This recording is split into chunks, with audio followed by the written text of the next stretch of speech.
প্রিয় দর্শক আসসালামু আলাইকুম। দর্শক আপনাদের প্রীতীয় শুভেচ্ছা জানিয়ে শুরু করছি নতুন একটি ভিডিও। তো দর্শক আজকে এক মেয়ের জীবনের গল্প তুলে ধরব, যার নাম হচ্ছে সাথী। সাথীর পরিবারের বাবা নেই, তার মা আছে অসুস্থ, তার ছোটো একটা ভাই আছে মাদ্রাসায় পড়ে। তো সাথীর খুবই কষ্ট। সাথী সেলাই মেশিনের কাজ করে, সেলাই মেশিনের কাজ করে যা ইনকাম করে তা দিয়ে সংসারটাকে চালায়।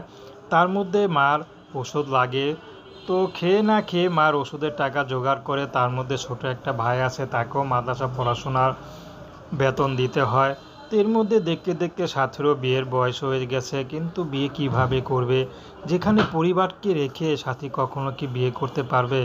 সে চিন্তাও সাথী করে, কিন্তু সাথীর মা বলে, তুই ছোট থেকে কষ্ট করতেছিস, তুই যদি এখন ভালো একটা ছেলে দেখে বিয়ে করস তাহলে তো আমি মোরও শান্তি পাবো। তো সাথীরও ইচ্ছা ঘর সংসার করা, সাথীও স্বপ্ন দেখে তারও একদিন ঘর সংসার হবে, স্বামীর আদর ভালোবাসা পাবে। কিন্তু কে বিয়ে করবে এভাবে সংসারে মেয়েকে?